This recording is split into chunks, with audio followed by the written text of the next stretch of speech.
she was a senior vice president, originally from Rome, a senior vice president at Ferrari, and then went to Dolce & Gabbana in 2001 and rose to be the head of Dolce & Gabbana USA, living in New York. And when you came to the United States, which was what year? 2011. 2011. You actually thought of changing your name. Yes, I did. Because no one can pronounce my name correctly. Everybody made a mistake. They call me in different names. Francesca is the easiest for the people. And so I say, well, you know, many people change their name here. Robert is Bob, and I say, maybe I should think of it. So being an analytic person, I made my research, and I went and see on Wikipedia. And I discovered a very nice story because the name means peaceful ruler. And for whoever knows me, know that I am a ruler, but I'm always peaceful in every even tough decision. So I say, I can't change it, so much me, and I kept it. So Federica means peaceful ruler. That really is beautiful. But you told me last night you thought about changing your name too. Karen. We're very glad that you're still Federica. Well, there were a reason. I'm very close to a person that I consider my second mom. Her name is Karen, so that's why. That's nice. So Federica is the first female, Italian female CEO of a U.S. publicly held company, which is really so interesting. And other things that I didn't know, I discovered on the news. So, Federica, I think the question that everybody wants to know first is, how and why did you make the move from class to mass, Dolce & Gabbana in Manhattan, to Land's End in Dodgeville, Wisconsin? Okay, so, well, there were different things to consider to make that change and to take that decision. It wasn't easy, but my gut feeling really told me at the first moment I hear about it, go. Take it, is a great opportunity. But as I said before, I'm an analytic person, so how did you hear about it? Well, the board called me, and the first time I was just curious. First of all, I was a customer, and I was a very pleased customer because I have a little one, 7 years old, who goes to school, and he wears the Land's End uniform, which is a big business for Land's End. And I was very school impressed, uniforms? yes, very impressed by the customer service, which in fact is one of the best in US, and actually. It is known for its. How many of you are familiar with Land's End? Okay, good. Oh, I'm so pleased. Fantastic. Thank you. I have so many customers here. Thank you. So I want to please you, first of all. That's my first goal. Well, another thing that I discovered is that Land's End was the first retailer launching the 1-800 customer service in '78, so no wonder why we are one of the best. But I was saying about analyzing why I couldn't make the change. Again, my gut feeling would say go, but is that a very strong, so financially I went to see if they were profitable. They were making money, so I'm very financial driven. So I saw that top line, bottom line, cash flow, everything was perfect. And Not I said, perfect. Well, Not for perfect. taking that decision to say I change and I go to a company that there is something to do, of course. Right. You know, So you walked in I remember it was January when this was announced. Yes. Yes. And you actually started on the job when? February 17th. Okay, in February. And so you walk into the job and you're now dividing your time between New York and Dodgeville. And the rest of the world. And the rest of the world. But you walk in, and what is the biggest challenge at Land's End? First of all, the company is an amazing company. They have 50 years of heritage, and it's very strong, it's very well structured, organized.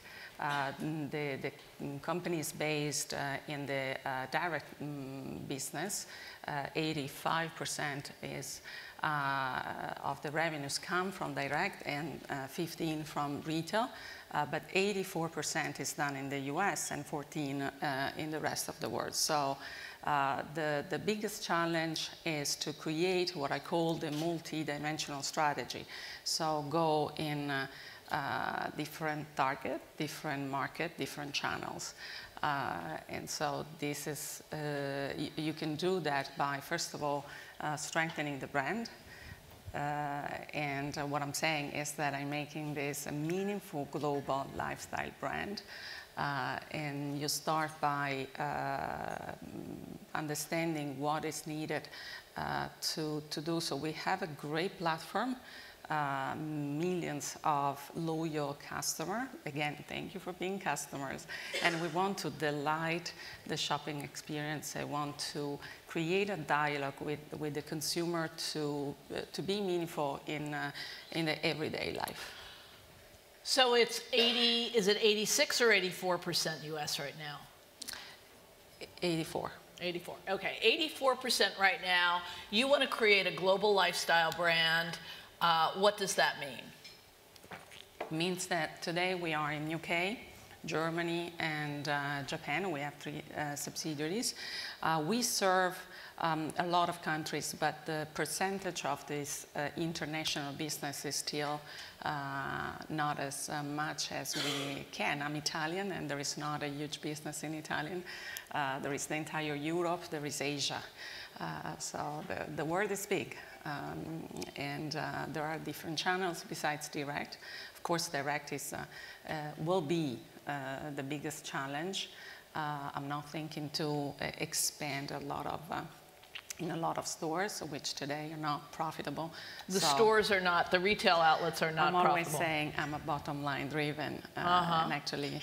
So you won't be opening new stores. Will you be closing existing stores? No, and we will open also some stores. Not closing, no. But not aggressively. No. And this company, by the way, was spun off by Sears. Sears bought it in 2002 for $2 billion. I think the company was started in Wisconsin, Dodgeville, in 1963. Sears bought it in 2002. For $2 billion, and if any of you have followed Sears and Eddie Lampert, his efforts to revive Sears have been interesting and dramatic, and Sears spun off Land's End in 2013. And I was looking at the stock this morning. The stock is under $1 billion market cap, and the stock has not been doing that well. And that is your challenge. What do you think is the key to getting the stock up? Continue doing the job that I started 4 months ago.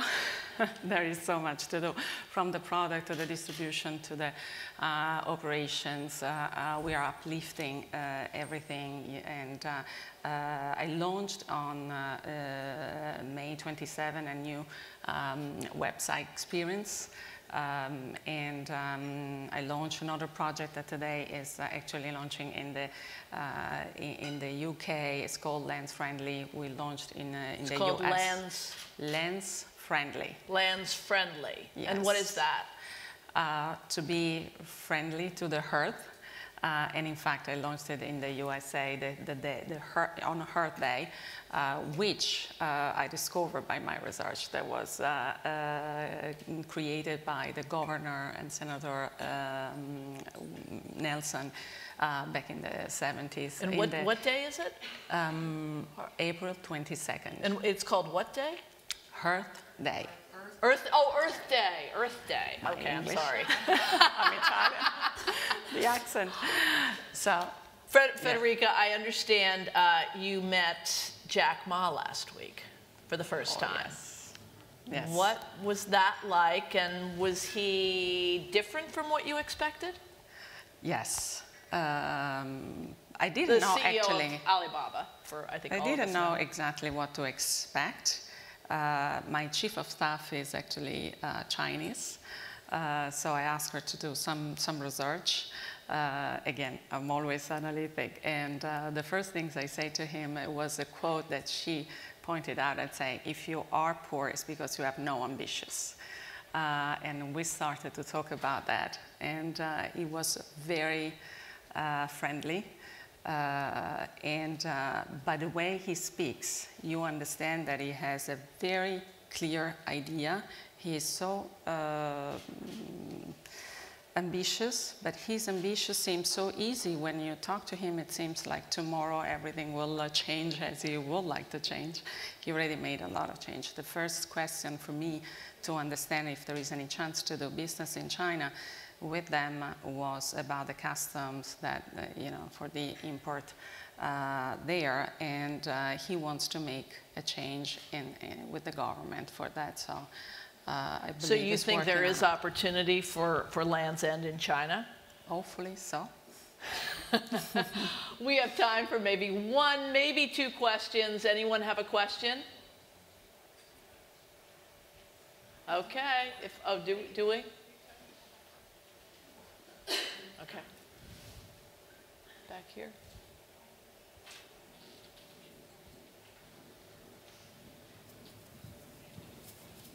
Okay, yeah. Hi, Juliette Tabobny from Kleiner Perkins.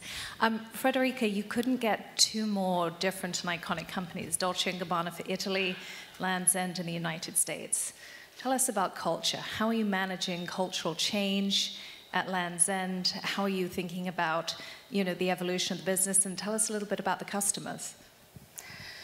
My previous experience was being in Dolce & Gabbana as a global executive, and I traveled. That was actually one of the dream of my life, was traveling the entire world and having business with different culture, from Japanese to Middle Eastern to Russians to UK, Europe, and America. So I did that for about 10 years, where I constantly had to change my perspective every time I was sitting down to a table. There were different situations. So I trained for always understand the different culture, and the way we did business, where to conceive any product, any project in a global way that could have been good for the European, good for the Japanese, and being worldwide successfully. So by doing this training for so many years, I think that one of the strengths that I develop is really understanding the different culture, and this is what I. So what's it like in Dodgeville?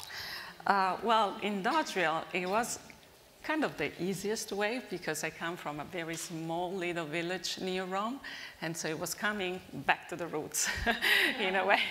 So I understand it's so warm, and the people are really fabulous. So I love being there. I bet. Well, Federica, thank you so much. It's wonderful being on stage for you. Thank you for coming back to Europe for us. And it's a pleasure. Thank you. Great to see you. Bye.